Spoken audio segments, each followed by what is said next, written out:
The woman in the $12,000 Hermes coat just told Marcus to scrub faster. He was on his knees in the marble lobby of the Axis Tower, wringing out a mop when she clicked past in heels that cost more than most people's rent. She didn't look at his face. She looked at the wet floor like it personally offended her. "This is unacceptable," she said, loud enough for the security guard to hear. "I pay $47,000 a month to live here. I shouldn't have to walk around this." Marcus kept his head down, squeezed the mop, said nothing. She waited for an apology that didn't come, then scoffed and walked toward the elevator. Her reflection stretched across the polished floor he'd just cleaned. The security guard gave Marcus a sympathetic look. Marcus didn't need sympathy. He owned the building. Her name was Vivian Ashford, and she'd lived in Axis Tower for 8 months. Marcus had seen her before. Always alone, always performing. The kind of woman who said, "my driver" and "my assistant" in every conversation. She held her phone like a prop. She name-dropped restaurants that didn't take reservations. He dismissed her as harmless. But something about the way she looked at him that morning, like he was dirt, like he was beneath noticing, stuck. So Marcus did what billionaires do when they're bored. He started paying attention. By noon, he had her file. Vivian Ashford, 34, moved in from Boston. Listed occupation, brand consultant. No employer on record. Rent paid on time for the first 4 months. Then late twice, then barely scraped together last month. Current balance owed to building management, $91,000. Marcus leaned back in his office chair, 30 floors above the lobby, and smiled. She was broke. That evening, Marcus put the janitor uniform back on. He took the service elevator down to the gym level and started wiping down equipment. Vivian came in at 6:47 p.m. right on schedule. She didn't work out. She posed. 10 minutes on the treadmill at a walking pace, phone angled for a mirror selfie. Then she moved to the yoga mats and stretched in positions clearly designed for Instagram, not flexibility. Marcus sprayed down a bench near her. She glanced over, annoyed. "Do you have to do that now?" "Building policy, ma'am. Equipment gets cleaned every 2 hours." "Well, it's disruptive." Marcus nodded. "I'll try to be quieter." She rolled her eyes and went back to her phone. He watched her type a caption. "Grind never stops. Hashtag luxury lifestyle. Hashtag boss mindset." The photo showed $900 leggings and a yoga mat in a private gym. It didn't show the $91,000 she didn't have. Marcus started showing up wherever she went. Not following, just there. Cleaning the hallway outside her unit. Restocking the lobby coffee station when she passed through.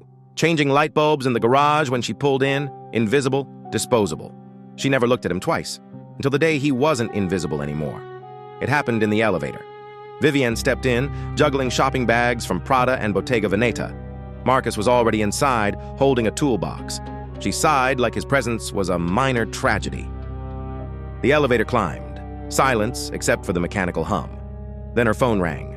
She answered without looking at the screen. "This is Vivian." A pause. Her face changed. No, I told you. The payment is coming. I just need 2 more weeks." Her voice dropped, but Marcus heard every word. "I understand that, but I've been a loyal customer for 3 years. You can't just..." The person on the other end said something sharp.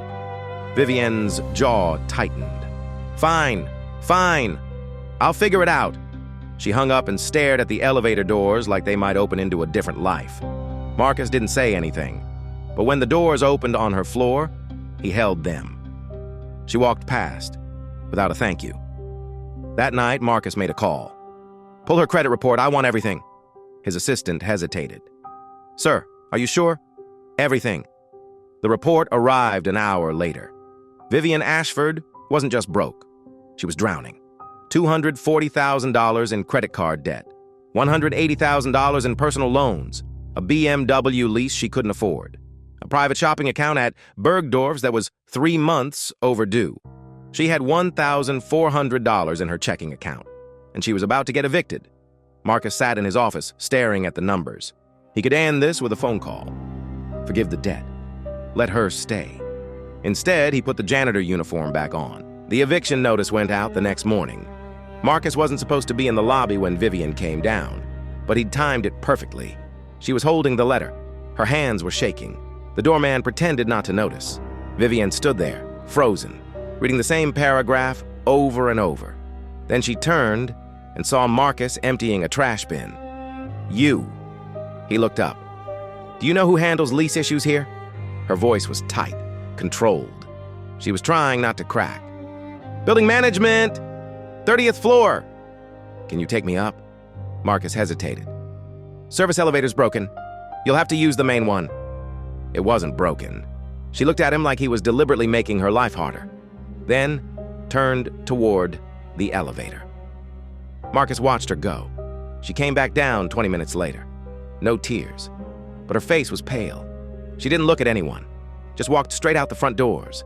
The doorman glanced at Marcus. "That was cold." Marcus shrugged. "It's business." But it wasn't over. 2 days later, Marcus found her in the parking garage. She was sitting in her BMW, engine off, staring at nothing. He knocked on the window. She startled, then rolled it down halfway. "What? You okay? Do I look okay?" She laughed bitterly.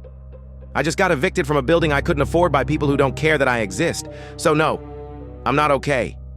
Marcus leaned against the car. "Why'd you move here?" "Excuse me? This building? Why here?" She stared at him like the question was offensive. Then something in her face softened. "Because I wanted people to think I made it." Silence. "And did they?" She looked away. "I don't know. I never asked." Marcus straightened up, pulled an envelope from his pocket. "What's that?" she asked. "A check. Covers your back rent and next 3 months." Her eyes went wide. "What? Why would you, Because you're not the first person to fake it. And you won't be the last."